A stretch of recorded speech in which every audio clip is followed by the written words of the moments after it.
Well, hello everybody, and welcome back to G Bear's Off-Grid Ways, a homestead in the desert. Yeah, my tarp is taking a beating. Not much I can do about it when the winds are blowing though. And then when the winds aren't blowing, I just don't have the time to get over there and do anything. But I am getting some of the material ready, so I'm ready to close that in. Even if I only do with that tarp that's laying on the ground there, if I just do a temporary to close it so that the birds and critters don't get in, that'll have to do until I get a break in the weather. But today we're gonna jump past my usual plans and do a special video for one of my new viewers called Zealant, Z-E-A-L-A-N-T, and he's interested in Midnite Classic 150 and controlling Lifepo4 batteries. So in order to do this, I'm going to come out here and actually show him some of the things that has to be done, but it does kind of ruin my surprise video that I was going to do, because you remember that box that was in my van? Well, the item that was in that box is now in this room, and that's it right there. Okay. What is it?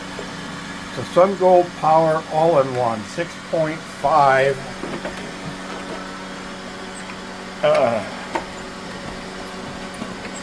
6.5 kilowatts. Sorry, I had to close the snake gate here so I don't get snuck up on from behind.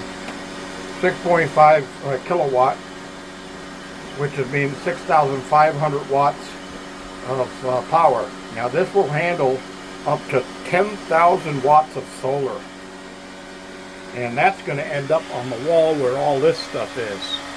Yes, I got my Midnite Classic open. I took out the base screws from it. There's only one screw hanging in on the wall up there, and my Renogy is going to come off of there. And this unit, I've got to put a fire resistant barrier behind it. I've got that all ready to go down in the garden house, and that's going to mount on the wall right there. This unit is my Ames Power 4,000 watt, and this will be going also. Okay, now this is a split phase inverter, and I recommend to anybody that's going to live off grid, go with split phase. And this unit is also split phase or single phase. So one thing I like about the new Sun Gold Powers is they give you a lot of options. All right, so this one actually comes with a unit that I can connect to it that will give me Wi-Fi and Bluetooth connections to it. So I can not only monitor it while I'm here at the property, but when I have to go anywhere for the day, I can check back to make sure everything's running smoothly. So let's get back to the other stuff. All this stuff is going. Now all of this stuff works. It's working right now, and I decided that I can't do the install on this right now because this is going to be 48 volt. Okay, so this is 48 volt, and I'm running on 12 volt right now. So we're going to have to change the wiring in these batteries. Right now they're in parallel, and I'll be wiring those four into series. And what I really want to do is go to watt cycle batteries, and these will either get sold to somebody at a decent price, or I might even try using them as a battery bank number 2 to add to the power. But that's not decided yet, so let's get on with it. Alright, so Zealant, you were talking about having Midnite Classic to run your friend's system. Alright, well, it isn't totally incompatible. It will work because you can set the parameters in the controller to work with Lifepo4. It's not specifically designed for Lifepo4. The ones that are, like the Rover here, all you do is connect them up and it will actually determine what type of battery you're connecting. And it'll tell you right on it when you're going through the settings. It'll come up to LI for Lifepo4. You don't have LI on the Midnite Classic. You actually have to set battery parameters in the user configuration. So, how do you do that? Okay, well, let me see if I can do this without my tripod. Okay, so what you're going to do is you want to go to main menu. Okay, now this is the battery menu. This is volts, T-comp, equalizer, advanced, and limits. So the first thing we're going to do is hit enter on the volts. Okay, so equalize is set at 14.6. The reason for that is in another setting we actually disable equalization. You don't use equalization on Lifepo4 batteries. The BMSs take care of that. They equalize it themselves through the BMS, which is a built-in basic computer inside the battery. So your absorb is at 14.6. So you want to set that to 14.6. How do you do settings? Well, while the item is highlighted, you can hit enter and that'll let you change the settings. Okay? So since equalization is shut off, I doubt if I can change the settings, but I'll show you. It's highlighted, so I hit enter and it just sent it that's what it wants. Okay? So let me go back to main menu and volts, and we'll move on to absorb. You use the arrow to arrow over to it, and these are the absorb volts. Okay, so I've got that set at 14.6 also.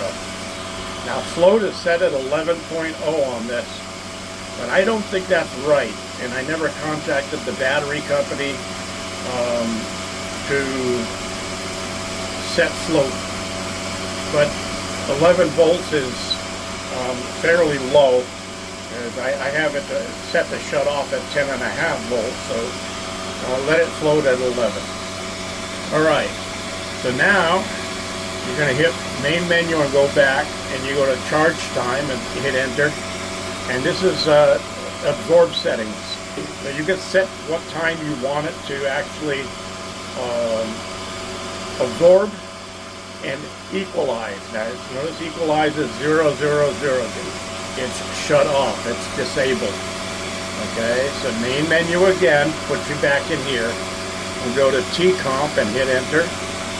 And there we are, we're disabled on equalize EQ. Okay, so that's where you want to be. So every time you want to back out, just hit main menu again. And then you can go to the next setting, which is equalization. Hit enter. Equalization is stopped. You want to do that with Lifepo4, not with lead acid, but with Lifepo4. You do not use equalization, like I said, with Lifepo4. Okay, so back to main menu. Go to advanced and hit enter. And rebulk at 10.9 amps. That's where I got it set to the lowest that I want my batteries to ever go. It's 10.9 on Lifepo4. Alright, back to this and go to the limits, hit enter. Now, on a 150, your limits are 99 amps. Okay, so that's what it says there, 99 amps. So output is 97 amps, and that kind of sets itself. Minimum volts, 9.9 volts is the lowest that it'll do anything. Now, if the batteries are down at that low, it doesn't do anything. Okay, You want max set at 14.6 because, well, that's on a 12 volt system. On a 24 volt system, you're going to set it for what your max charge is for 24 volt system. And that goes with all the other settings. Okay, and we can get out of there and go back, and we go back one more time, and everything else on here you don't have to worry about. Okay, so just at that point you're okay. You can hit status, go back to the main screen. Alright, so this is where I'm at right now. 61.5 volts coming in. Now, on the Midnite Classics, you have the Midnite Classic 150, the Midnite Classic 200, and the Midnite Classic 250. The number on that is the maximum voltage that you can bring into the system. Okay, so you see right here it says volts open circuit, oh, volts DC 150. So the max you're going to bring in is 150. But they also say plus the voltage of your battery bank. So my battery banks are at 12 volts. So I can add 12 to 150 and I can go up to 162 volts input. Now, don't try to push it. If it's a 150, max it at 150 volts input. The reason for that is when the temperatures get cooler, your solar panels will put out a higher voltage. So you'll have a buffer in there already built in. If you set it at the maximum voltage and the temperatures get cooler, then you're going to go over voltage and your system is going to shut down. Alright? So, I hope that helps. Now, you were talking also about using a generator through your system to charge your batteries when there's no sun, or you've had a few days of rain, or you're just not getting enough power to your system. Those things should be corrected in other ways, but if you want to run a generator in order to charge your batteries back up on the off days, then you do that through an inverter. There's no place on a Midnite Classic to connect your generator to. So you don't put generator energy through your Midnite Classics. It does not work that way. My generator, sitting right here, and this 6500, you know, people talk about Harbor Freight not being good. That thing has been a sweetheart for 8 years. No problem. Starts with the first single pull. Okay, so on this, you see the power cable laying there. I use the 240 volt input because I have a 240 volt split phase system. Okay, now if you're using 120 volts only, then you got to do a modification on your wiring in the plug. So if that's the case, let me know and I'll cover that in a different setting. But because I'm using a split phase here, my split phase is set for 120, 240. Okay, so 240 volts AC, 120 plus 120. That's what split phase means. Okay, so I have a electrical circuit panel or a breaker panel inside the cabin right there. Now, this is not the best way to do it with combining two wires together to get a larger wire size, but this is something that I did when I was in a rush to get this thing put together, and I never changed it, and it's been working fine all these years. So on here, this is your AC output, okay? So that's line 1, line 2, and neutral. All right? Notice that you don't have an aim, so you don't have to worry about it. Notice that these ground wires are disconnected. That's part of the setup for what I'm doing here for my design. You'd have to check your inverter to see if it's set. Now here's the wire coming in from the generator. It has line 1, line 2, and ground, and the neutral's not used. Okay? So up here you have the neutral, but down here you don't use it. Now, when you're going to use a generator to charge anything now, the way these things are designed, you do not start them or shut them down under load. So that's why the cord is laying on the ground. You unplug the cord before you shut it down. You leave the cord unplugged until you start it up and it's running. Then you can plug the cord in. All right. Now these aims are actually set with a built-in delay, so I could leave it plugged in. But why risk it? It's not much trouble to reach and make a quick connection on it. The reason that these are set with a delay is because there's also a setting on here where if you have an electric start generator, you can set this these AIMS inverters up to do automatic electric start. When your voltages in your battery drop to a certain point, the system will automatically crank over your generator, start it and get it running, and then start charging your batteries, okay? So that's a nice feature. Now, I bought all of this stuff top-notch, and it was the top-notch at the time. But this is the better way to go. And this has all of that same stuff built in, but this one on the side also has a main breaker there that you turn on for your generator input or your AC input. Now these can also work with a grid connection. So if you have a house that has electrical power coming in from the grid, you can hook these things up to your main panel, and you can do the settings on these to where once the solar is down to a point where it's no longer charging your batteries or running your equipment inside, it automatically switch over to grid power, so you have uninterrupted power in your house or your cabin. Okay? Now I'm off grid completely out here. There's not even any telephone poles out here, so there's no power coming in, so I don't have to worry about that. I bypass it all. So anyway, that's how this works.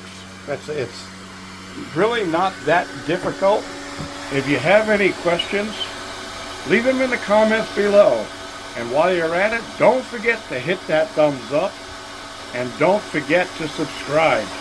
Those things are important. Those are what keep me going out here. And I could use a lot more of what's going on. I've got 65% of the people that view my channel are too lazy to hit that subscribe button, and it's free. It doesn't cost you anything. If you want to cost you something, you can hit join the channel, and that puts you on a membership and gives you extra perks. So, other than that, for just subscriptions, hit that subscribe button. It really isn't going to hurt you. It's not going to cost you anything, and I'm not going to spam the hell out of you. It doesn't work that way, all right? Just hit subscribe and help me out, please. I really appreciate it. So, I'll be doing some more work on this through the rest of the week, but there's a heat wave going on, so I didn't want to shut my system down to rewire everything, because like I said, I'm switching from 12 volt to 48 volt, so I've got to rewire everything, including my solar panels. All right, so pretty interesting. Oh, one more thing on your Midnite Classics. The 150 is designed for 1,000 watts input maximum. Okay, now I've been getting away with over 12, almost 1,300 watts input. But that's because they set these things up with a buffer zone so you don't blow them up. So you should try to make sure you don't go over 1,000 watts or 150 volts input on a 150. Okay, 200 on a 200 Classic, and on a 250 Classic you can go up to 250 volts. But pay attention to that, and Don't try to push it to the limit. It's not going to be a benefit to you. It'll be a liability. All right, everybody, I want to thank you for joining me. This is G Bear, signing off.